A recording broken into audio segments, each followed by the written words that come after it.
까닭으로 세상에 왔나니 곧 나는 진리에 대하여 증언하려 하노라. 여기 보시면 우리 주님께서는요, 자신의 탄생 목적을 알고 계십니다. 그러니까 어떤 이유로 세상에 오셨는지 분명하게 알고 계십니다. 여기서는 진리에 대해서 증언하기 위해서 오셨습니다. 우리가 구원받은 그리스도인이라면 이 땅에 태어난 목적이 무엇이고 이 땅에 살고 있는 이유가 무엇인지 분명히 알아야 됩니다. 우리 삶에 어떤 목적이 없다면, 삶의 목적이 없다면 우리 삶은 표류하게 되고 방황하게 됩니다. 그래서 여러분, 진리를 증언하는 것이 성도가 이 세상에 살아야 되는 이유입니다. 우리 첫 번째 시간에서요, 내가 어디서 왔는가 주를 다뤘습니다. 이제 다른 중요한 질문입니다. 내가 여기에 왜 존재하는가? 내가 여기에 왜 존재하는가? 한번 생각해 보도록 합니다. 자, 이렇게 여러분과 이렇게 눈을 마주 보면서 강의할 수 있다면, 또 제가 성경을 읽고 또 보면서 강의를 할 수 있다면 저는 살아있는 게 틀림없죠. 그죠? 저는 살아있는 게 틀림없습니다. 그럼 제가 왜 살아있습니까? 제가? 살아있는 이유? 생명이 도대체 무엇입니까? 생명. 제가 여기에 무엇 때문에 존재할까요? 이 삶에 어떤 의미가 있을까요? 우리가 이제 한동안 지금 이제 패럴림픽이 있지만 동계올림픽 때 아주 인기를 이제 많이 끌었던 종목이 컬링. 그죠? 영미 패러디도 많이 나왔고, 그죠? 많이 나오고. 근데 여러분, 컬링을 하게 되면 그 경기의 목적은 둥근 원 안에 최대한 가깝게 오리도를 올려놓는 겁니다. 그죠? 그리고 상대방 팀이 그 안에 들어오지 않도록 빼내는 것을 이제 하게 되잖아요. 컬링이잖아, 컬링. 여러분, 컬링 선수들은 자신들이 거기에 왜 있는지 알고 있습니다. 자신의 목적이 뭔지, 뭘 해야 하는지를 정확히 알고 있어요. 그죠? 야구 경기도 마찬가지죠. 이 목적이 뭐예요? 볼을 이용해서 득점하는 데 있습니다. 또 상대방 팀이 득점하지 못하도록 방어하는 데 있습니다. 다 알고 있는 거잖아요. 그래서 선수들은 마음의 어떤 방향과 목적을 가지고 경기에 임합니다. 만약 여러분, 야구 경기를 한 번도 본 적이 없는 사람을 찾아서 그 사람을 야구 경기에 넣는다면 그 경기가 진행되는 모든 과정 잘 이해가 안 될 겁니다. 처음에 모든 움직이는 것들이 아무 의미 없어 보일 겁니다. 왜 저 사람들은 앞으로 가고 뒤로 가고 막 팔을 흔들고 볼을 던집니까? 그죠? 근데 이 사람이 야구 경기의 목적을 깨닫게 되자마자 여러 가지 경기의 다양한 움직임들이 의미가 있는 거구나, 이게 깨닫게 됩니다. 우리는 모두 인생이라고 하는 경기를 뛰고 있는 선수들이라고 할 수 있습니다. 아주 진지한 경기죠. 여기는 승자가 있고 패자가 있습니다. 인생이라 불리는 이 경기의 목적이 뭘까요? 사람들이 움직이고 일하고 있고 이처럼 성경을 공부하고 있고 놀기도 하고 잠자기도 하고 먹기도 하고 커피를 마시기도 하고 울기도 하고 웃기도 하고 죽어가고 있습니다. 이 모든 행동에 어떤 의미가 있을까요? 또 이런 방식 생각해 보죠. 여러분이 매일매일 보고 사용하는 수백 가지 물건들, 분명히 여기는 어떤 목적이 있습니다. 빗자루. 예배당을 청소하기 위해서 사용되죠? 그죠? 그래서 빗자루를 사용해서 깨끗하게 만들고 정리정돈을 합니다. 사람들은 빗자루가 왜 있는지 알죠? 냉장고. 모든 것을 시원하게 해주는 제품이잖아요. 그죠? 음식을 신선하게 보관하기 위해서 상하지 않게 하기 있습니다. 자동차. 빨리 움직이는 수송수단입니다. 그죠? 그래서 한 장소로 빠르게 움직일 수 있게 해주잖아요. 그렇다면 가장 중요한 저와 여러분이 이 땅에 왜 존재하는지 우리는 당연히 알아야 됩니다. 누군가 빗자루 만들었습니다. 누군가 냉장고 만들었어요. 누군가 자동차를 만들었습니다. 그 모든 것은 다 어떤 목적을 위해서 존재하잖아요. 누군가 사람도 만들었습니다. 왜? 누군가 무언가를 만들었다면 거기에 어떤 목적이 있다는 거죠.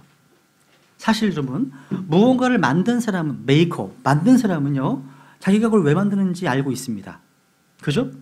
여러분, 공사에 사용되는 못 하나만 하더라도요, 목적이 막 설계되어 있잖아요. 못은 앞부분은 뾰족합니다. 파고 들어가야 되니까. 뒤통수는요, 넓적합니다. 압력을 받아서 들어가야 되니까. 또 목적이 막 설계된 거잖아요. 그죠? 그러니까 우리 주변에는 이렇게 의미 없이 존재하는 것은 아무 하나도 없습니다. 이 안에 가장 비싼 것, 가장 의미 있는 것, 여러분 자신입니다. 그죠? 우리는 이제 앞에서 공부했던 것처럼 진화론은요, 만든 분도 없고 창조주도 없다고 가르칩니다. 존재하는 모든 것이 긴 시간적 과정을 거쳐서 우연히 존재하게 되었다. 아니면 돌연변이에 의해서 존재하게 되었다고 주장합니다. 내가 왜 여기 존재할까? 진화론자들이 이렇게 얘기합니다. 물질들은 단지 우연히 존재하게 되었을 뿐이다. 당신이 여기 존재하는 것이 행운일지 불행일지는 당신이 것을 어떻게 보느냐에 달려있다. 이렇게 말합니다.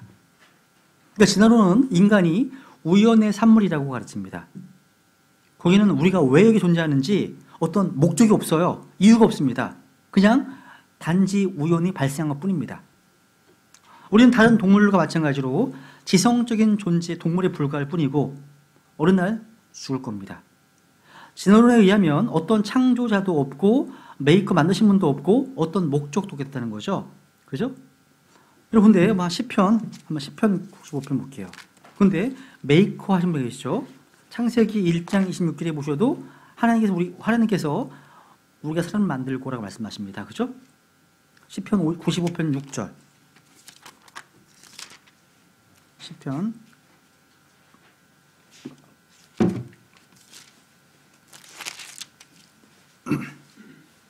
95편 6절. 같이 읽어볼까요? 시작. 오라 우리가 경배하고 절하며 우리를 만드신 분 곧 주 앞에 무릎을 꿇자. 우리를 만드신 분 곧 주 앞에 무릎을 꿇자. 우리를 만드신 분이 주 하나님이십니다. 그죠? 하나님께서는 별들을 만드신 이유가 있습니다. 새와 물고기를 만드신 이유가 있으십니다. 마찬가지로 하나님께서는 사람을 만드신 이유가 있으시다는 거죠. 만드신 분은 실수하지 않으십니다. 우리는 우연의 산물이 아닙니다. 실수도 아니에요.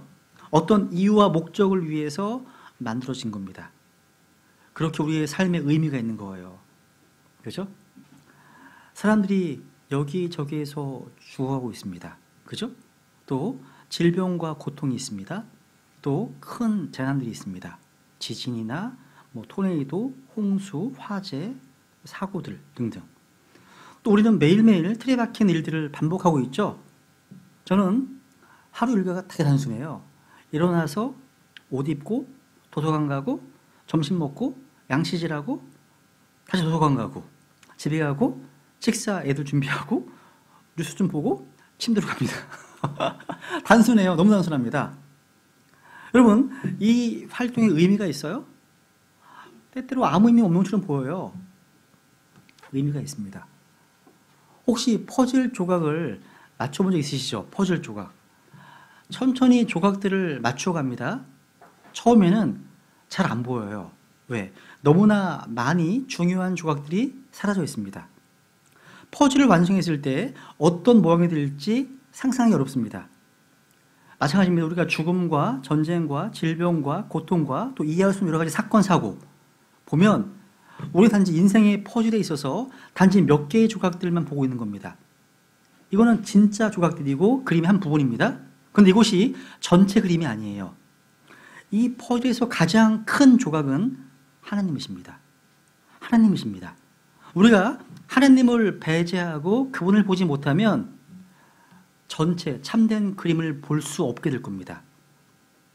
한번 생각해 보세요. 아까 얘기했던 빗자루, 자동차, 냉장고, 이것들을 의인화시켜서 한번 사람들처럼 말할 수 있고 생각할 수 있다고 한번 가정해 보죠. 만약 빗자루를 그 누구도 사용하지 않는다면 빗자루가 자신의 존재 목적을 발견할 수 있을까요? 만약 냉장고 속에 이제껏 어떤 음식도 넣어본 적이 없다면 냉장고가 자기가 왜 존재하는지 알 수 있겠습니까? 자동차가 만약 어느 누구도 타본 적이 없다면 내가 왜 존재하는 거지? 알 수 있겠습니까? 마찬가지입니다. 그러니까 하나님이 없이는 인간은 자신의 존재 목적을 결코 깨닫지 못할 겁니다. 그래서 우리 인생의 전체 그림에서 하나님을 절대 빼서는 안 된다는 거죠. 그러니까 인간은 하나님을 위해서 만들어졌다는 거예요. 여러분, 물고기는요, 물을 떠나서는 절대 살 수 없습니다. 물고기는 물 속에서 살도록 만들어졌습니다. 왜? 물고기의 구조 자체가요, 수압을 견딜 수 있는 구조로 되어 있어요. 재미난 것은요, 물고기 눈을 보면 알 수 있어요. 우리가 뭔가 사물을 본다는 것은요, 우리 눈에 빛이 반사되어서 망막에 비추는 거거든요. 보는 거예요. 그런데 물속에서 눈을 떠보세요. 근시처럼 안 보입니다. 뿌옇게 보이거든요. 근데 물안경을 딱 쓰면 빛이 굴절된 것이 공기층에 의해서 다시 조절이 되기 때문에 물속에서 물안경을 딱 껴야지만 잘 보입니다. 그런데 물고기는요, 눈을 가만히 들여다보면, 제가 횟집 같은 데서 보잖아요. 횟집 보면 다 먹을 때까지 눈을 깜빡이고 있어요. 이렇게 회가요, 광어가 꿈뻑거리고 있습니다. 근데 눈이 다 퉁방울 눈이에요. 눈이, 고기의 눈이요. 공기층이 다 들어가 있습니다. 하나님께서요, 물속에 살라고 처음부터 물안경을 끼워 놓은 거예요. 그래서 물고기는 물과 뗄래야 뗄 수 없는 관계입니다. 마찬가지입니다. 인간은 하나님과의 관계에 있어서 물과 물고기의 관계와 똑같습니다. 그러니까 인간은 결코 하나님을 떠나서는 살 수 없습니다. 물고기는 물 안에 있을 때 생명활동을 하잖아요. 인간은 하나님 안에 있을 때만 삶의 의미와 가치를 발견하게 됩니다. 종종 사람들은 물고기들이 밖으로 점프하고 싶어 해요. 여기서 벗어나고 싶다고 막 10대 물고기들 그러잖아요. 막 뛰어나가잖아요. 나가면 죽는 거예요. 마찬가지입니다, 여러분요. 한번 이제 인간의 현재 목적에 대해서 네 구절을 한번 확인하고 보겠습니다. 우선 이사야서 43장 갈게요. 이사야서 43장 7절. 이사야서 43장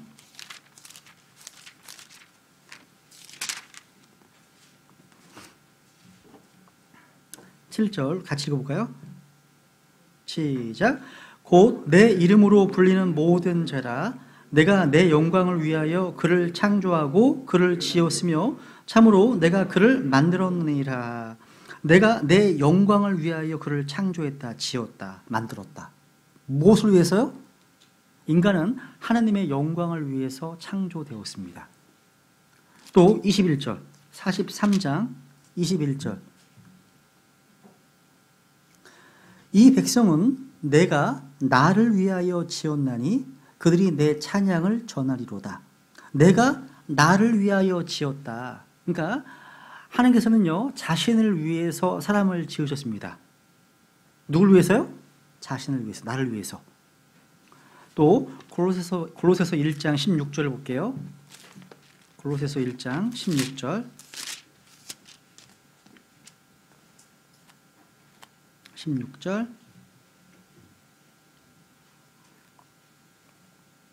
이는 그분에 의해 모든 것이 창조되었기 때문이라. 하늘에 있는 것들과 땅에 있는 것들, 보이는 것들과 보이지 아니하는 것들, 곧 왕자들이나 통치들이나 정사들이나 권능들이나 모든 것이 그분에 의해 창조되고 그분을 위하여 창조되었노라. 보세요. 모든 것들이 그리스도에 의해서 창조되었고 그리스도를 위해서 창조되었습니다. 분명하죠? 하나 더 보겠습니다. 계시록 4장 11절.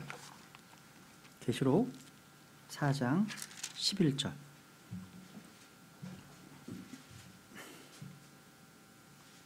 아주 유명한 말씀이죠, 그죠? 같이 읽겠습니다. 시작. 오 주여, 주는 영광과 존귀와 권능을 받기에 합당하시오니 주께서 모든 것을 창조하셨고 또 그것들이 주를 기쁘게 하려고 존재하며 창조되었나이다 하더라.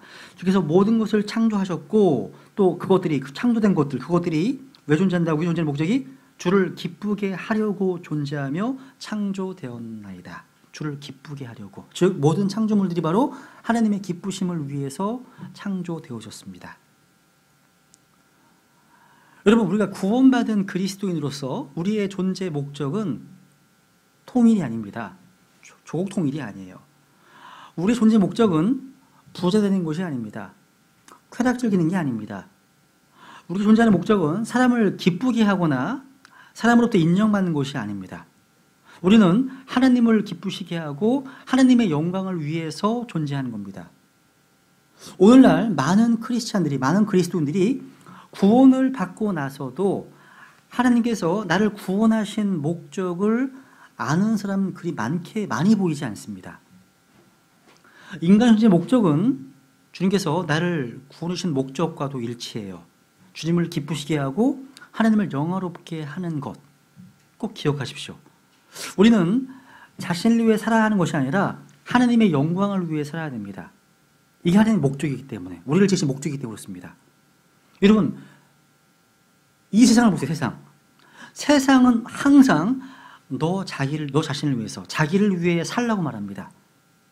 자기를 사랑하라, 자기를 높이라, 또 자기를 믿으라, 또 자기를 돌보라. 온통 자기가 전부입니다. 온통 그래요. 세상은 그렇습니다. 그런데 성경은 반대예요. deny, 자기를 부인하라, humble, 자기를 낮추라, 그리고 자기를 nothing, 아무것도 아닌 것으로 여기라, 또 자기를 죽이라. 세상과 반대죠. 지금 반대입니다. 여러분, 하나님께서 우리의 죄를 사면하시고 구원하신 목적 역시 창조 목적과 똑같습니다. 한번 볼게요. 시편 79편 보세요. 시편 79편 9절. 우리를 왜 구원해 주셨을까요? 시편 79편.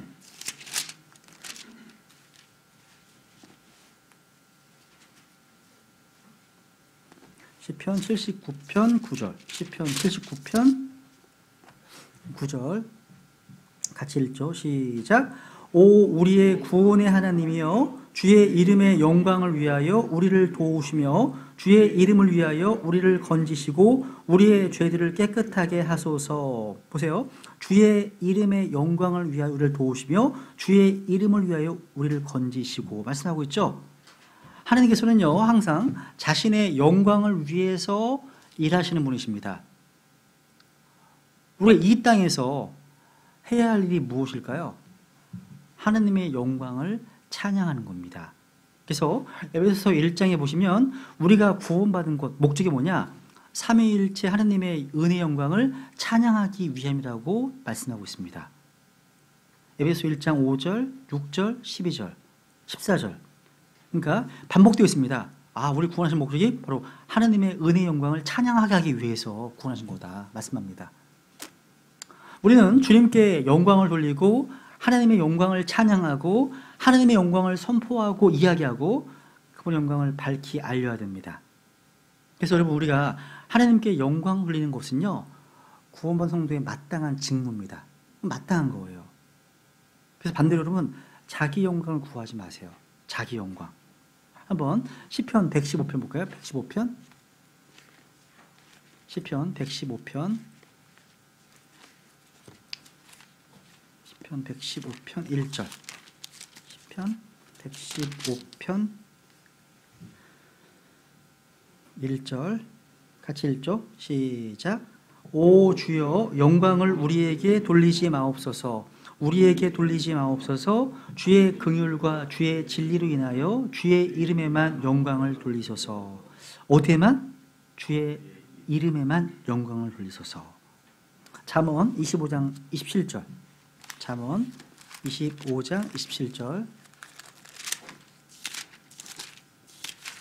잠언 25장 27절. 시작. 꿀을 많이 먹는 것이 좋지 못한 것 같이 사람들이 자기 영광을 구하는 것은 영광이 아니니라 말씀하고 있습니다. 여러분, 자기 영광을 구하는 것은 빌립보서 2장이나 갈라디아서 5장에 보시면 헛된 영광입니다. 헛된 영광. 헛된 영광. 여러분, 이제 그 작곡가 중에서 하이든, 프렌치 하이든 아시죠? 오라토리오 천지창조를 작곡했던 하이든. 하이든이요 죽기 1년 전에 비엔나에서 천지창조를 연주할 때 하이든이요 휠체어를 타고 나타나니까 청중들이 열광적으로 그를 환영하고 경의를 표했습니다.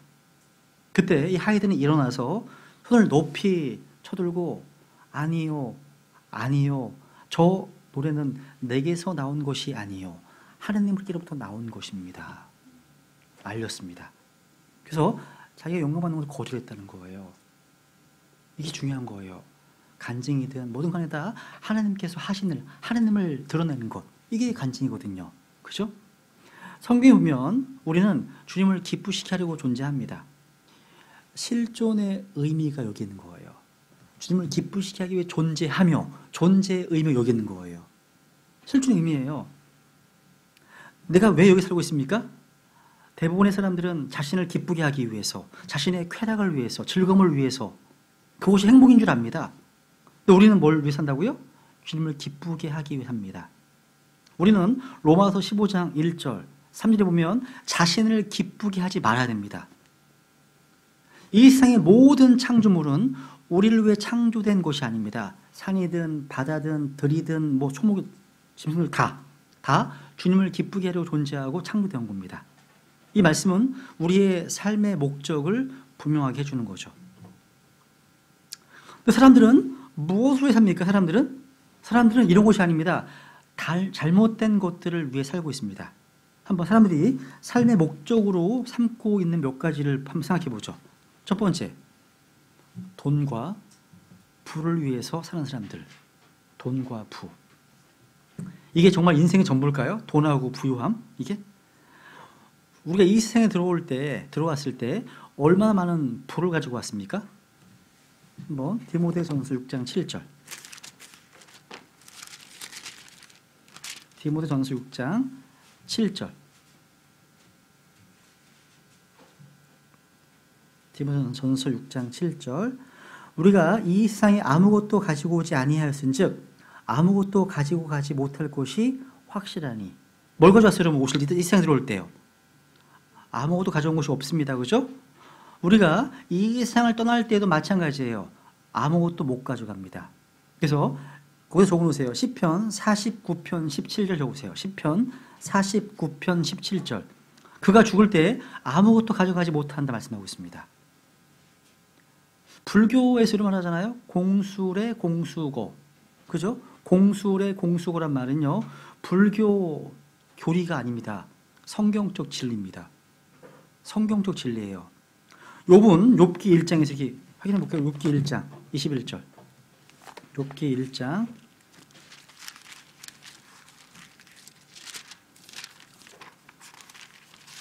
욥기 1장 21절.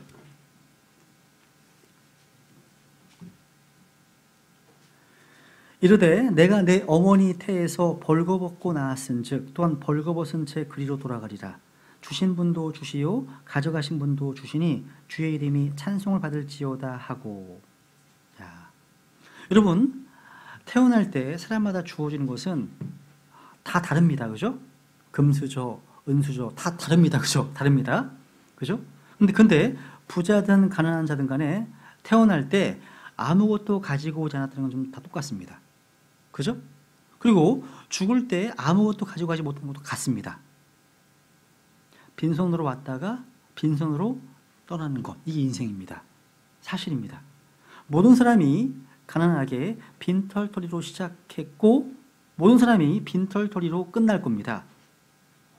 우리의 삶이 빈털터리로 끝나는 것이라면 왜 자신의 귀한 인생을 돈을 벌고 재산을 지키는 데만 염려 걱정하면서 허비게 될까요? 이건 잘못된 목적입니다. 잘못된 거죠. 물론 돈 벌어야죠. 열심히 돈 벌어야죠. 근데 왜 열심히 일해서 돈을 벌어야 될까요? 아까 그 목적을 위해서. 그런 거예요. 두 번째, 어떤 사람들은요, 명예와 인기를 위해서 사는 사람들이 있습니다. 좀 가장 유명한 사람들조차도요, 시간이 흘러가면 다 잊혀집니다. 그죠? 그래서 아주 유명한 사람들 역시 우리가 생각하는 만큼 유명하지 않습니다. 여러분, 이런 말 있잖아요. 사람이 무덤에 더 오랫동안 있으면 있을수록 그들은 더 유명해진다. 다 잊혀지니까 점점. 그죠? 의미가 없다는 거예요. 또 어떤 사람은 성공을 위해서 삽니다. 성공이 뭐예요, 여러분? 성공이 뭐죠? 그냥 백만장자? 억만장자가 되면 성공하는 걸까요? 그럼 왜 그렇게 많은 백만장자들이 불행할까요? 외로워할까요? 왜 많은 백만장자들이 자살로 생을 마감했을까요? 진정한 성공은 그게 아니기 때문이에요. 진짜 성공 보여드릴게요. 여호수아 1장 볼게요. 여호수아 1장. 이게 진짜 성공이에요. 여호수아. 저는 여러분들이 100만 장이나 못 된다 하더라도 이 성공 꼭 했으면 좋겠어요. 이 성공은요. 여호수아 1장 8절. 할 수 있는 거거든요. 이 성공은요. 여호수아 1장 8절. 성경에서 딱 한 번밖에 안 나와. 여호수아 1장 8절. 우리 같이 읽어볼까요? 시작.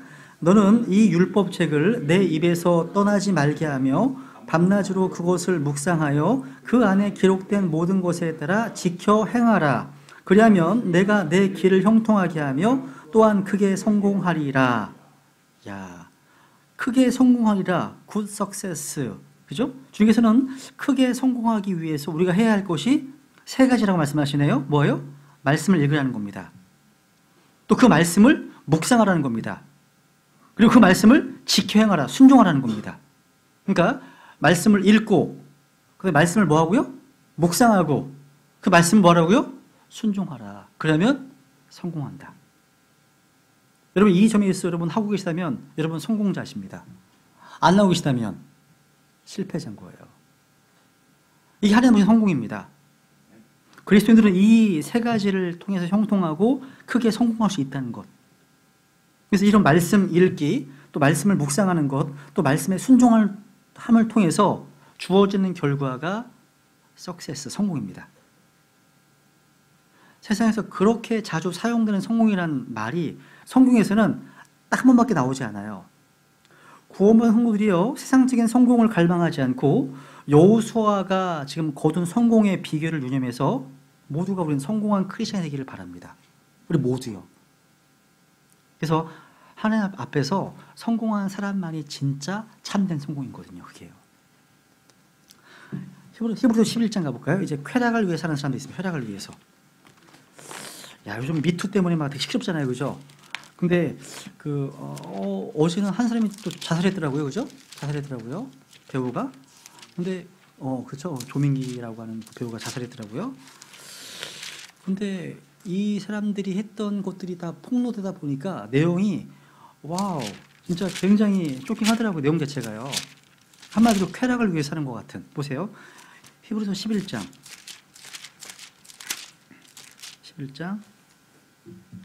25절. 이 보시면 이제 모세의 믿음이 말씀합니다. 잠시 죄의 쾌락들을 즐기는 것보다 오히려 하나님의 백성과 함께 고난받는 것을 택하였으며, 잠시 뭘 즐기는 것보다 죄의 쾌락들을 언제? 잠시 동안이라고 말씀하고 있습니다. 그러니까 한순간 일시인 겁니다. 일시인 거예요. 여러분, 알코올 중독자들은 술을 마시면서 즐거움을 얻습니다. 쾌락이 있어요. 죄의 쾌락이 있어요. 그런데 언제 동안만? 잠시만. 그렇죠? 술을 통해서 쾌락을 얻습니다. 그런데 항상 그 다음날 일어나면 숙취와 두통이 있습니다. 그렇죠? 그러니까 그 즐거움은 단지 짧은 시간 동안만 지속할 뿐입니다. 이것만이 아닙니다. 오늘날 21세기, 이 시대는요, 갖가지 엔터테인먼트들이 되게 넘칩니다. 오락고리들이요. 음악이든 스포츠, 영화, 게임, 뭐 다양한 놀이시설들이 사람들에게 쾌락을 제공해준다고 유혹을 합니다. 음식점에서는 좀 더 맛있는 음식을 또 제공합니다. 또 유흥업소에서는 좀 더 자극적인 것들을 제공합니다. 제가 짜증나는 게 뭔지 아세요? 밤에 아이들과 그 길을 이제 가면서 바닥에 떨어져 있는 여러 가지 스티커들, 명함 쪼가리들, 사진, 뭐 위험한 모습을 하는 여자가 있고 막 이런 거 있잖아요. 전화 주세요 이런 거 있잖아요. 화가 날 때가 있어요. 인간들이 뭐 하는 거 모르겠어요, 진짜. 그런 거 보면 막 자극을 하잖아요. 이게 혈기왕성 아이들 보면 얼마나 자극이 되겠어, 그죠? 여기 있는 형님들 얼마나 자극이 되시겠어요, 그죠? 이게 미투 운동하면 안 걸리는 친구들이 있겠어요, 구분 안 받는 사람들이, 그죠? 쾌락을 산다는 거죠. 야, 요즘은 그리고 제가 이제 며칠 전에 유튜브에서 보다 보니까 요즘 젊은 친구들에 대해 어떤 여러 가지 뭐 몰래카메라 이런 게 많거든요. 보니까 성에 대한 인식이 굉장히 자유분방합니다. 기준이 없어요. 원칙이 없어요. 그냥 사귀면 그냥 뭐 모텔 갈 수 있는 거 이렇게 막 이런 것들이 막 나오더라고요. 진짜로. 요즘 그런 분위기인가 보죠. 야, 그러니까 참 불행한 거죠. 그러니까 죄의 쾌락은 잠깐이지만 그 죄로 인해 받게 되는 그 결과는 이건 정말 쓰라린 거거든요. 근데 마귀는 절대 죄의 결과는 얘기하지 않아요. 그 순간에 집중하게 만들어요. 그 쾌락에만. 그죠? 자. 그래서 한번 우리 디모데 후서를 볼게요. 디모데 후서요. 여러분, 마지막 세대의 특징이 뭐냐면 쾌락을 사랑하는 거예요. 쾌락을 사랑하는 것. 잠시뿐인 죄의 쾌락을 사랑한다는 거죠. 디모데 후서 3장.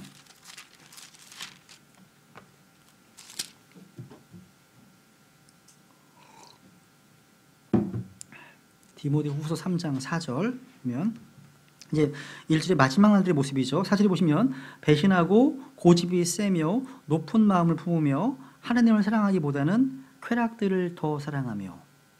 이게 마지막 날 특징입니다. 쾌락들을 더 사랑한다네요. 야, 이게 성적인 쾌락만 얘기하는 게 아닙니다. 아주 뭐 고상한치 않은 사람들은요, 어떤 지적인 쾌락, 지성적인 쾌락, 또 정신적 쾌락을 추구한다고 하지만 다 죄의 쾌락입니다. 죄의 쾌락이에요. 죄의 쾌락. 야고보서 5장 우리로 볼까요? 야고보서 5장. 야고보서 5장 5절. 하나님의 심판, 진노가 임하는 대상이 나오잖아요. 쾌락 가운데 사는 사람들. 그죠? 야고보서 5장 5절. 야고보서 5장 5절. 너희가 땅에서 쾌락 가운데 살며 방탕함에 빠져 사륙하는 날에서와 같이 너희 마음을 살찌게 하였도다. 야, 여러분 그 돼지 잡거나 소 잡을 때 살 포동포동 찢은 다음에 살 그 잡잖아요. 비슷한 겁니다. 지금 비슷한 거예요. 이 쾌락은요, 누가복음 8장 씨 뿌리는 비유에 보시면 우리 마음속에 뿌려진 말씀의 씨앗을 그러니까 숨을 막게 하는 거죠. 그 숨을 막아서 자라지 못하게 하는 겁니다. 쾌락이요. 근데 여러분에게는 이런 쾌락이 있으세요? 쾌락? 이런 쾌락 말고 기쁨. 그러니까 구원받은 크리스찬들에게는 육신의 쾌락이나 죄의 쾌락이 아닌 세상이 알지 못하는 기쁨이 있어요. 있어야 됩니다. 하나님의 기쁨, 평안함, 즐거움, 이런 것들이 우리 안에 있다는 겁니다.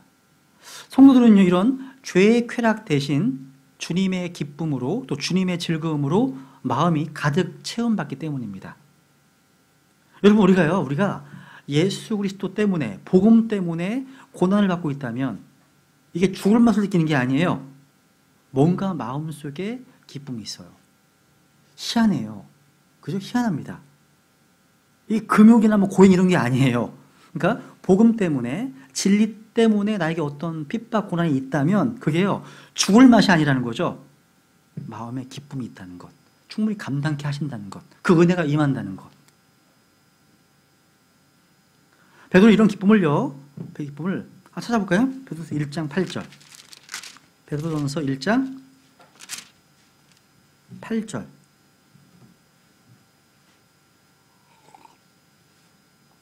베드로전서 1장 8절 보시면 너희가 그분을 보지 못하였으나 사랑하는도다.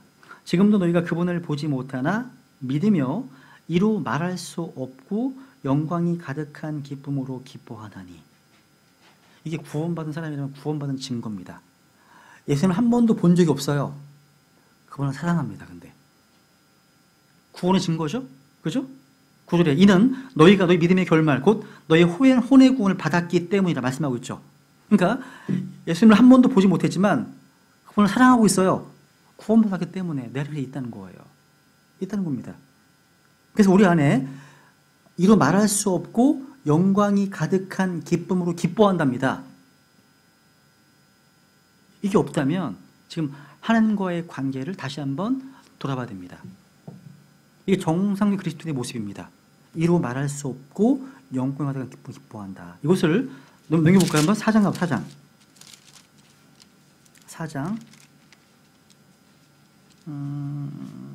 18절 보시면 오히려 너희가 그리스도의 고난에 참여하는 자가 되었으므로 기뻐하라.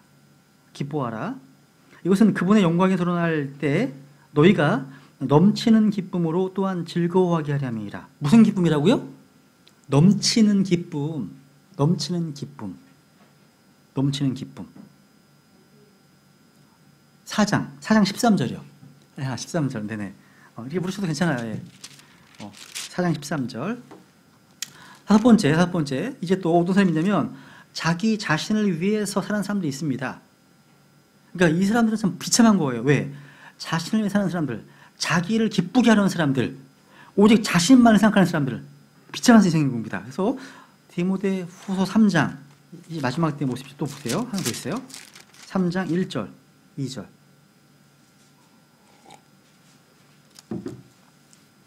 디모데 후서 3장 1절, 2절. 또한 이것을 알라, 즉 마지막 날들에 위험한 때가 이르리라. 사람들이 자기를 사랑하며. 뭘 사랑한다고요? 자기를 사랑한다. 탐욕을 부린다. 자랑한다. 교만한다. 여러분 에스더 1장에 보시면요, 그 당시에 이제 페르시아 아하수에로 왕이 연일 잔치를 베푸는 내용이 나옵니다.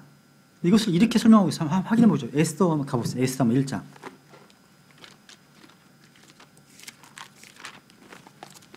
에스라, 느헤미야, 에스더, 그죠?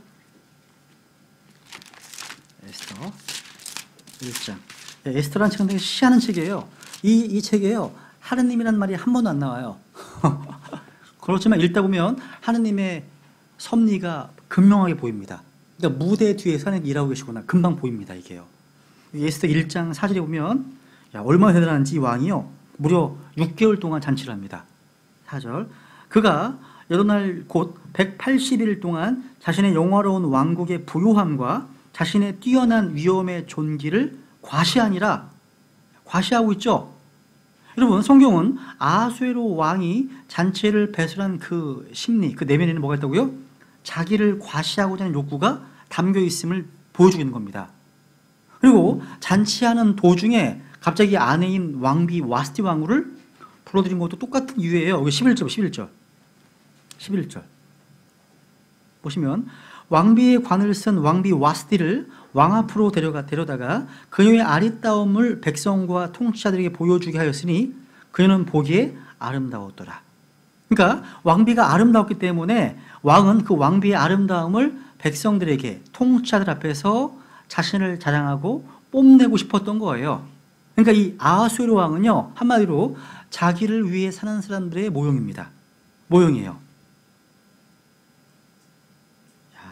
사절에 자기를 과시, 그죠? 보였다는 겁니다. 실제로 마찬가지예요. 그러니까 아하수에로 왕은 페르시아 제국의 엄청난 부와 권세를 과시하기 위해서 180일 동안이나 잔치를 열었습니다. 그러니까 이 아하수에로 왕처럼 오늘날 사람들은요, 자기의 어떤 위대함, 자기의 재능, 자기의 학위, 사회적 지위나 신분, 자기의 미모, 자신의 좋은 아파트, 자동차, 이런 것들을 은근히 과시하고 나타내고 싶어 합니다. 자신이 아니면 자신의 아내나 또 자식들의 어떠함을 나타내기 원한다는 것. 이것이 바로 아담의 속성입니다. 아담의 속성이에요. 아하수에로 왕만이 아니에요. 에스더 5장에 보시면 또 나옵니다. 하만, 에스더 5장 보세요 한번. 적그리스도를 대표하는 인물이죠. 하만은 유대인 멸절을 하려고 계획 세웠던 하만, 스스로 죽임당하잖아요. 장때에. 에스더 5장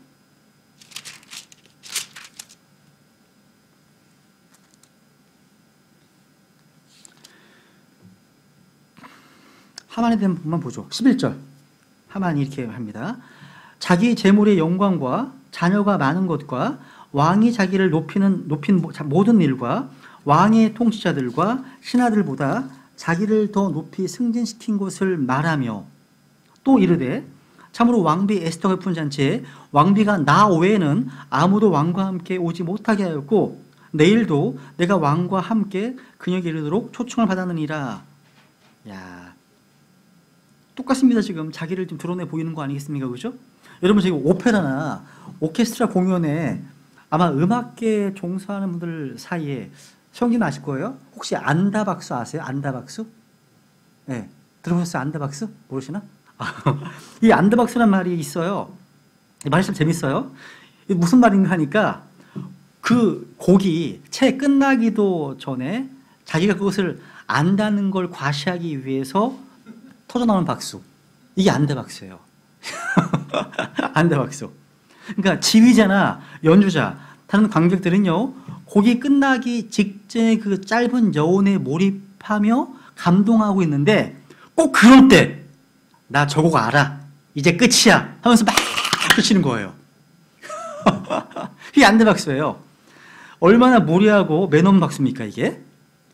이 안에도요, 자기를 드러내려고 하는 자기 과시 욕구가 심리에 담겨 있는 겁니다. 또 이것은요, 영어를 안다는 것을 과시하기 어떤 그런 경향에서도 나타날 수 있습니다. 외국 설교자가 통역과 함께 설교하고 있는데 통역을 하기도 전에 영어 설교를 듣고서 큰 소리로 다 조용한데 아멘! 그래서 아멘! 그리고 막 혼자만 웃어. 하하 웃어요. 이런 비슷한 것 같아요. 이것도 다 자기 과실 수 있습니다. 그 안에, 제 경험한 거거든요. 그 안에 그 사람보다 영어를 더 잘하는 사람들도 조용히 말씀 집중하고 있는데, 나 저 말이 무슨 뜻인지 잘 알아. 하면서 크게 반응하는 것. 물론 이게 하느님 앞에서 어떤 순수하게 반응할 수 있지만, 자신이 은근히 좀 드러나고 싶어 하는 아담의 본성일 수도 있다는 겁니다. 안다 영어, 안다 박수, 다 이게 아니라는 거죠. 그 모든 인간에는 자기 어떠함을 드러내고 싶어하는 본능이 자리 잡고 있습니다. 여섯 번째, 어떤 사람들은 또 텔레비전, TV, 인터넷, 스마트폰 이런 것들을 위해 사는 사람들이 있습니다. 온통 여기 관심이 있어요. 그러니까 그런 게 없으면 인생의 의미가 없대요. 야, 자기가 그걸 알아, 본인이 알아요. 목사님 나 이게 스마트폰 중독됐어요. 알면서도 맨날 스마트폰 하고 있어요. 본인이 알고 있어요. 여러분, 이런 것들이 발명되기 전에 살았던 사람들은 다 어떻습니까? 다 무의미한 삶을 산 거예요? 우리 부모님들은요, 배운 것은 적지만 더 지혜로웠던 것 같지 않아요? 우리보다? 그죠? 또 어떤 사람들, 또 사랑을 위해 사는 사람들, 사랑을 위해서 온통 남자친구, 여자친구를 위해서 그 사귀는 것만 관심 갖고 있는 사람도 있습니다. 여러분, 짝을 찾는 것이 중요한 겁니다. 중요합니다. 이것이 우리가 이 땅에 존재하는 이유입니까, 이게? 말 이상하다, 그죠? 아니잖아요. 사람이 정말 찾고 찾아야 될 더 중요한 것이 있습니다. 그게 뭐예요? 또 너희 마음을 다하여 나를 찾으면 나를 찾고 나를 만난다. 이게 더 중요한 거 아니에요, 먼저? 그죠? 여러분이요, 제가 기억나는 그거예요. 제가 그 청년 때 부모님부터 신기했던 게 뭐냐면, 아니 그 당시에 제 눈으로 보기에는 저 자매님, 저 형제님은 결혼을 좀 되게 늦게 하실 것 같다, 이런 게 제 판단이 있었거든요. 근데 그러면 저 일찍 하시더라고요. 왠지 아세요? 내면이 아름다워서, 되게 신실해서. 이제 안 들리는 거 같아요, 그죠? 매일 모여서 교제를 했거든요. 근데 간증할 때마다 영적으로 굉장히 힘이 있는 게 나오고, 또 굉장히 또 삶이 또 아름답고, 간증이 되고, 그게 아름다워 보이는 거예요.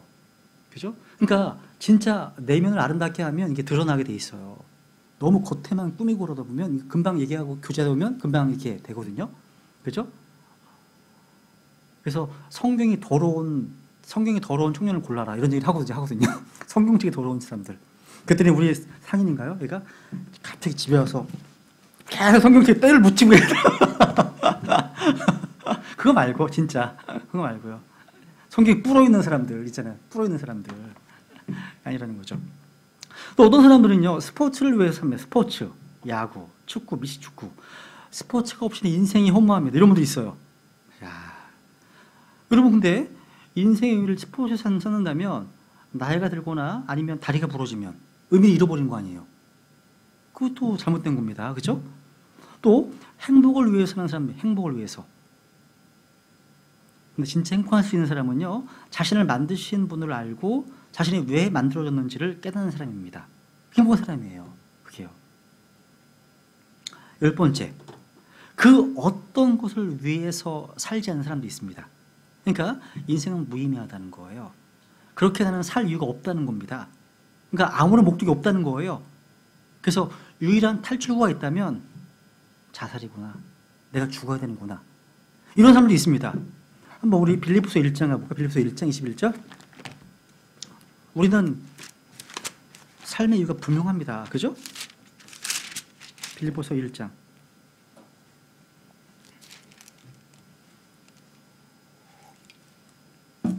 21절 우리 같이 읽어볼까요? 빌립보서 1장 시작. 내게는 사는 것이 그리스도시요 죽는 것이 이득이니라. 내게는 사는 것이 그리스도시요 죽는 것이 이득이니라. 우리의 본이 되는 바울이 삶의 이유, 삶의 목표로 삼았던 것, 그게 뭐예요? 그리스도십니다. 그러니까 이방인의 교사였고 설교자로 부름받았던 바울에게 있어서 인생의 목표는 확고했습니다. 뭐냐면 20절 시작. 나의 간절한 기대와 소망에 따라 내가 아무 일에든지 부끄러워하지 아니하고 항상 그러하였듯이 지금도 온전히 담대하여 살든지 죽든지 내 몸에서 그리스도를 높이고자 하나니. 자, 바로 내 몸, 자신의 몸 안에서 그리스도를 높이는 것이 인생 목표였습니다. 내게는 사는 것이 그리스도시요. 그러니까 그리스도가 바울의 삶의 이유였습니다. 여러분 무엇 때문에 살고 계십니까? 오늘날 많은 현대인들이 내게 사는 것은 돈이니, 내게 사는 것은 주식이니, 내게 사는 것은 비트코인이니, 내게 사는 것은 노래니, 탁구니, 명예니 등등 있을 거 아니에요. 그죠? 그런데 바울의 삶에 있어서 가장 중요한 것은 바로 그리스도께서 내 몸 안에서 얼마나 높여주시느냐, 이게 가장 중요했습니다. 다른 거는 크게 문제가 안 됐어요. 그리스도가 선포되면 기뻐했습니다. 그죠? 바울에게는 분명한 삶의 목적과 소망이 있었다는 거죠. 그죠? 야, 여기서 제가요, 제 눈에 많이 머물렀던 표현이 뭐였냐면, 제가 설교도 했었는데, 교회에서, 내 몸에서, 이거예요. 내 몸에서 그리스도를 높이고자 한다. 이거였습니다. 이게 바울의 간절한 기대와 소망이었습니다. 내 몸에서. 여러분, 우리는 영과 진리로 주님께 경배해야 됩니다. 영과 진리로. 근데 영과 진리와 아울러서 우리의 뭘로요? 몸으로 하나님을 영화롭게 하지 않으면 온전한 게 아니에요. 구원받은 성도들의 삶은 이론이 아니라 행동입니다. 주님께서 구원받은 성도들로부터 기대하시는 것은 뭐냐면 우리의 몸을 드리는 거예요. 몸을 드리는 것. 이건 당연한 거죠. 왜냐하면 그리스도께서 우리를 구원하시기 위해서 자신의 몸을 주셨기 때문입니다. 또 그리스도 심판 속에서 우리가 몸으로 행한 일에 대해서 우리를 심판하실 겁니다. 몸으로요. 그래서 너희는 값을 치르고 산 것이니 그러므로 하나님의 것인 너희 몸과 너희 영으로, 뭘로요? 너희 몸과 너희 영으로 하나님께 영광을 돌리라. 몸과 영으로. 여러분, 우리가요 올바른 영으로 올바른 행동을 한다면 그리스도께서 높임을 받으시기에 완벽한 겁니다. 그런데 잘못된 영으로 행동한다든지, 영은 올바른데 행동이 전혀 없다든지 하면 그리스도께서 높임 받지 못하십니다. 여러분이요, 내 마음은 원하는데, 영은 원하는데, 그러니까 영과 마음으로 모임을 삼고 교제를 원하신다면 그것은 부족합니다. 뭘 하라고요? 여러분의 몸으로 주님을 높이시라는 겁니다. 그래서 몸을 들여서 신학원에 참여하고, 몸을 들여서 교제에 참석하고, 몸을 들여서 예배에 참석하시는 것. 오늘 교회 가고 싶었는데요, 영어 원했는데 낮잠을 자느라고요. 이거 아니라는 거죠. 아닙니다. 몸을 들여서 복음론도에 참여하시라는 거죠.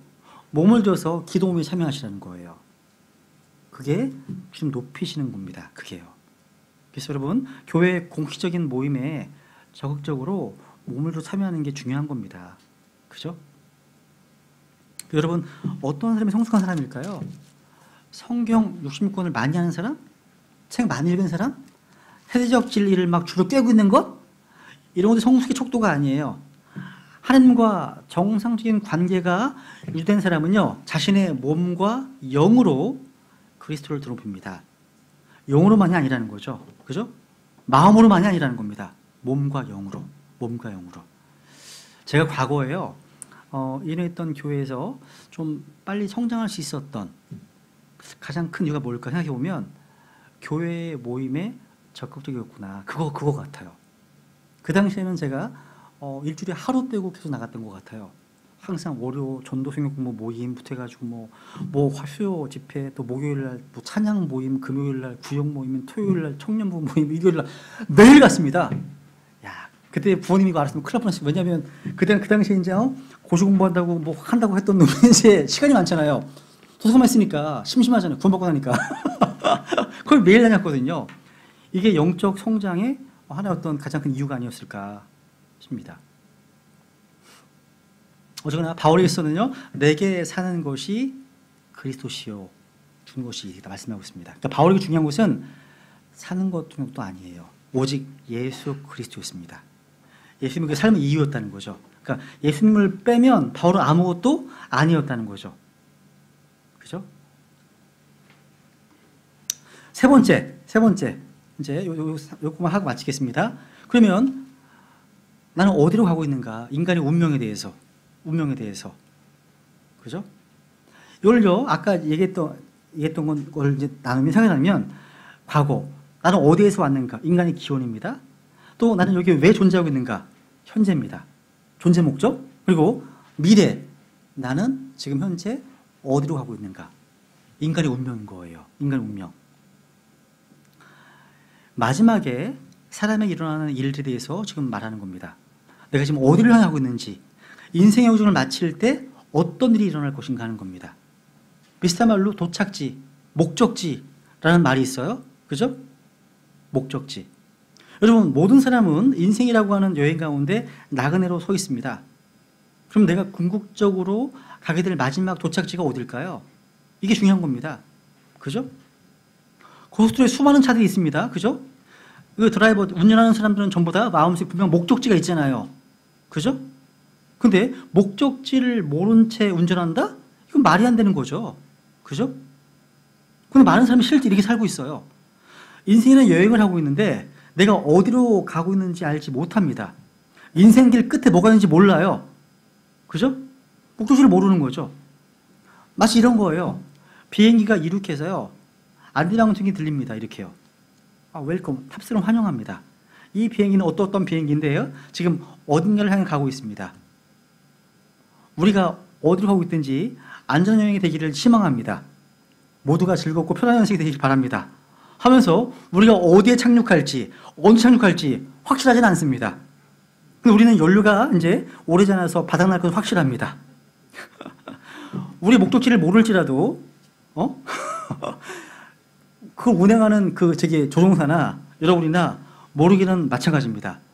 좋은 시간 보내시기 바랍니다. 이렇게 나도 생각해 보세요. 황당한 거 아니에요? 우리 다 묻습니다. 그죠? 그런데 많은 사람들이요, 인생이라고 하는 비행을 이런 식으로 하고 있어요. 내 인생이 어디로 끝날 것인지를 몰라요. 그런데 자신의 인생이 끝나게 되는 날이 올 것이고 줄 것이 사실을 압니다. 근데 무덤 너머에서 어떤 일이 일어날 것인지는 모른다는 사실이에요. 근데 여러분 한번 보세요. 여호수아 한번 보세요. 여호수아. 모든 사람들은요, 지금 무덤을 향해 가고 있어요. 그죠? 공동묘지, 장례식, 그죠? 모든 사람은 마지막 죽음을 향해 가고 있죠? 여호수아는요, 자신이 어디로 가고 있는지 알았습니다. 여호수아 23장 14절. 여호수아 23장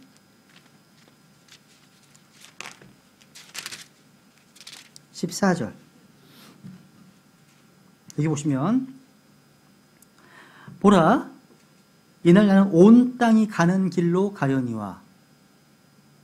보라, 이날 나는 온 땅이 가는 길로 가려니와. 밑줄. 야. 또 볼게요. 다윗도 동일한 고백을 했습니다. 다윗도 열왕기상 2장 2절. 열왕기상 2장 2절.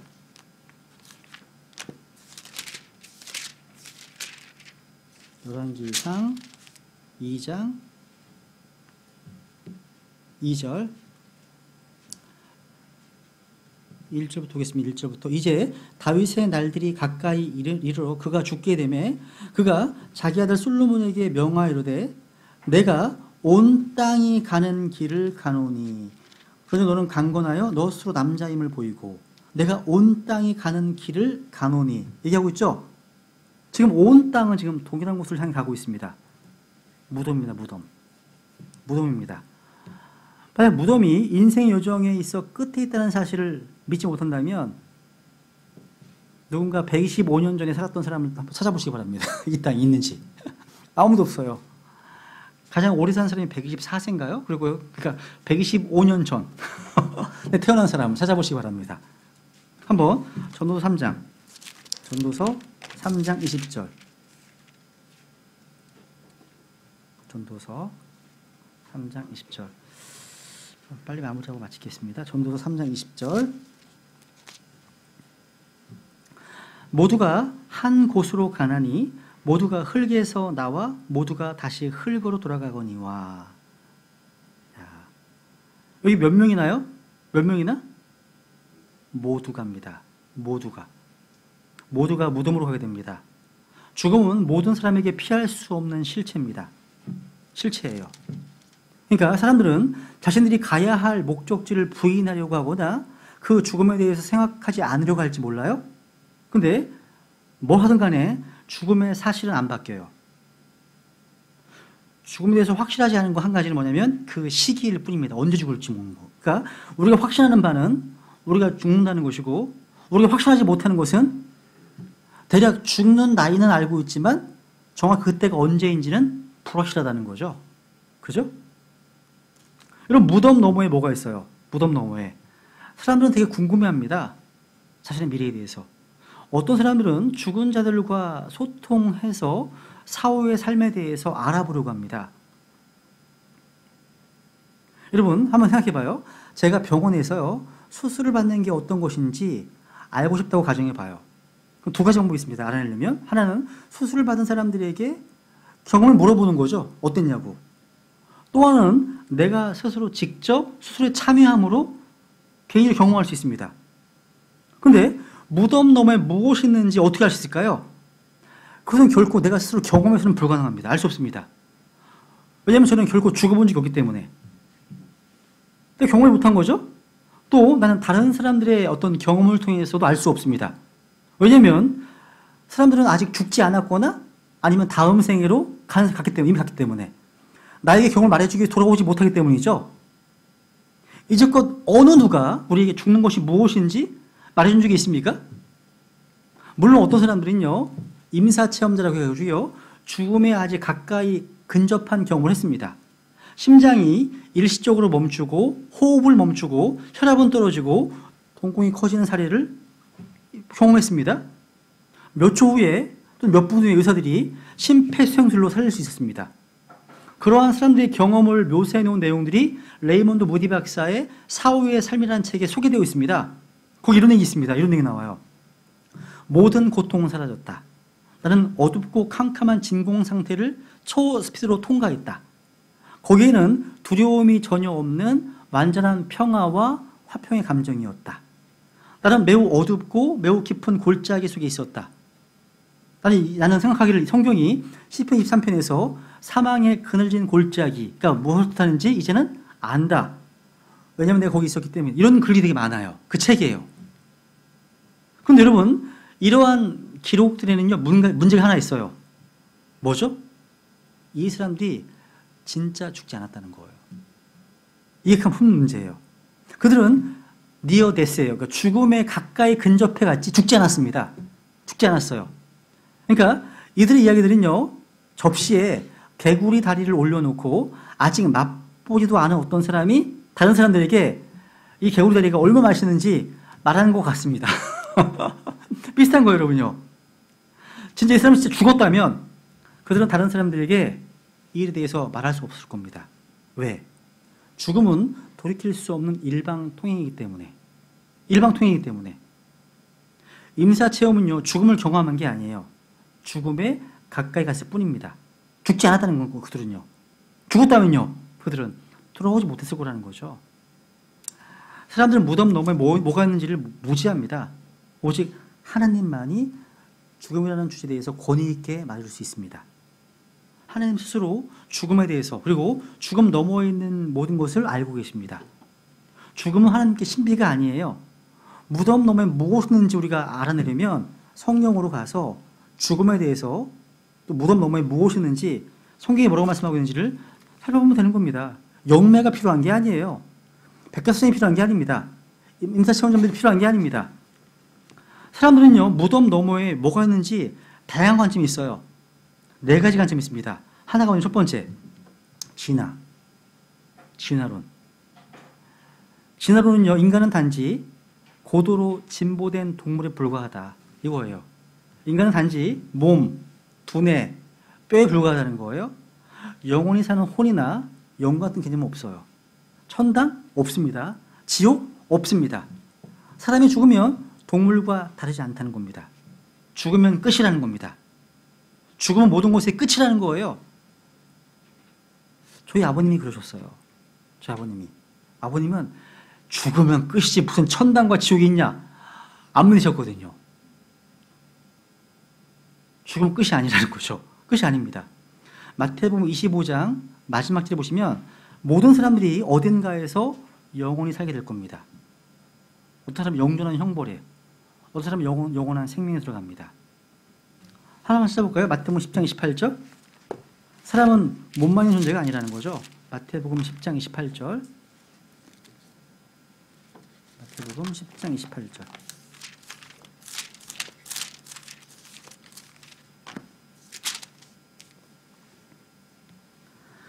몸은 죽여도 혼은 능히 죽이지 못하는 자들을 두려워하지 말고 오직 혼과 몸을 다 능히 지옥에서 멸하시는 분을 두려워하라. 사람은 몸만 있는 존재가 아님을 알 수 있습니다. 혼도 있습니다. 혼. 죽음 이후에 어딘가에서 영원히 살게 될 거라는 사실이죠. 또 윤회론 쪽 관점이 있어요. 윤회라는 뭐냐면요, 이게 보통 이제 육신으로 나타나는 것, 다시 태어나는 것, 다시 몸의 형태를 취하는 것을 말하는 겁니다. 뜻하는 겁니다. 그러니까 새로운 몸으로 다시 태어나는 것, 그러니까 다른 형태의 생명으로 다시 태어나는 것 뜻합니다. 윤회예요. 리인카네이션, 다시 태어나는 거예요. 그러니까 윤회를 믿는 사람들은요, 사람이 죽으면 언젠가 나중에 세상으로 다시 다른 사람으로 태어난다는 겁니다. 동물로 태어나거나. 그래서 어떤 사람들은 소를 죽이지 않으려고 해요. 왜? 혹시 자신의 고조 할머니께서 소의 형태 다시 태어났을지도 모른다는 생각하기 때문에 못 죽입니다. 짐승을 못 죽여요. 성경은 한 번 죽는 사람에게 정해진 것이요. 이것들이 뭐가 있다고요? 심판이 있습니다. 윤회가 아니에요. 환생도 아니라는 거죠. 그죠? 심판이 있습니다. 사람들은요, 죽음으로써 이 삶을 탈출할 수 있습니다. 근데 어느 누구도 윤회를 해서 다시 돌아온다? 불가능합니다. 죽음은 일방통행이기 때문에 그렇습니다. 세 번째 오류가 있어요. 세 번째 오류. 보편적 구원론이에요. 이것은 뭐냐면요, 모든 사람들이 종국에는 구원을 받아 천국에 갈 것이다. 이렇게 가르치는 겁니다. 그러니까 하나님께로 가는 여러 가지 길이 있다고 믿습니다. 그러니까 종교다원주의랑 비슷한 거예요. 종교다원주의. 야, 저는 이게 맞았으면 좋겠어요. 개인적으로는. 근데 이 거짓입니다. 거짓이에요. 거짓입니다. 그러니까 하나님께서는 사랑의 하나님이시기 때문에 사람을 영원히 지옥에 보내신다? 그렇게 하지 않으신다는 거예요. 그러니까 지옥을 믿지 않습니다. 이들은요. 근데 성경은 보편적 구원이 거짓이라고 정하고 있죠. 이런 내용이 있어서 다음 주 조금 더 보강해 드릴게요. 마지막 네 번째. 우리 주님께서는요, 천당과 지옥이 진짜 있다고 가르치셨습니다. 천당과 지옥. 둘 중에 하나로 가실 겁니다. 여기 계신 모든 분들 다 둘 중에 하나로 가실 거예요. 천당 아니면 지옥이실 거예요. 모든 사람은 영원한 목적지를 향해 가고 있습니다. 죽음 이후에 2개의 장소로 나뉘어지잖아요. 거기에 영원히 거주하게 되실 겁니다. 둘 중 하나예요. 세루살렘이냐 불의 호수냐. 둘 중 하나예요. 어디라고요? 세루살렘, 불의 호수. 이게 정신 상태가 아니에요. 개념이 아니라는 거죠. 실제 장소예요. 장소. 실제 장소. 여러분, 세루살렘이 길이, 높이가 몇 킬로 정도 돼요? 기억나세요, 여러분? 12,000 스타디움이죠. 그게 킬로로 환산하면 어느 정도 되죠? 킬로로 환산하면? 근접하셨어요. 2,400킬로 정도 되거든요. 2,400킬로. 엄청난 겁니다, 이게요. 그래서 누군가요, 할 일 없는 신학자가요, 계산해 봤어요. 이거를 아마 아파트나 맨션으로 환산해 보면 몇 층이나 될까? 몇 층? 층수로 따지면요. 몇 층인지 아세요? 그러니까 높이를 5m로 했을 때, 이게 5m 되나, 이게? 안 되겠다, 그죠? 5m 높이로 해서요. 층으로 환산해 보니까 무려 층수가요. 39만 6천 층이 나온대요. 39만 6천 층. 근데 그 길이가 2,400km.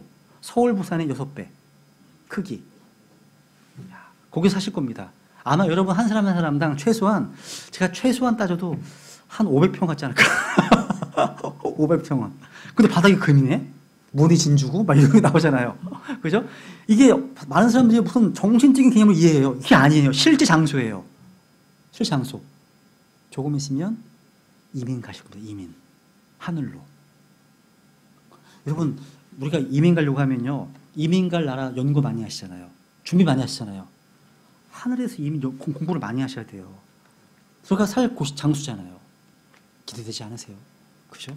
난 빨리 이민 가고 싶어. 이 세상에 살고 싶으면 들리는 소식마다 항상 나쁜 수밖에 없잖아요. 이 세상은. 그죠? 굿뉴스가 있어 없어요? 없잖아요. 참, 그죠? 그래서 근데 사람이 영혼을 이제 보내는 장소는 이 생에서 결정됩니다. 일단 이 생을 떠나게 되면 영혼 운명은 결코 변하지 않고 계속 그대로 지속됩니다. 하나만 찾고 오늘 일정 마칠게요. 계시록 22장 11절. 계시록 22장 11절. 22장 11절. 같이 읽겠습니다. 시작. 불의한 자는 그대로 불의하게 두고 더러운 자는 그대로 더럽게 두며 의로운 자는 그대로 의롭게 두고 거룩한 자는 그대로 거룩하게 둘지니라. 여러분이 영혼을 어디에서 보내게 될 것인지는 그 사람이 이 땅에서 예수 그리스도를 받아들였는지 아니면 그분을 거부했는가 달려 있습니다. 이게 달려있죠? 예, 딱 5시네요, 그죠? 오늘 이것으로 마치고요. 다음 주에 또 다시 인간론 하겠습니다. 이상으로 마치겠습니다. 그러면.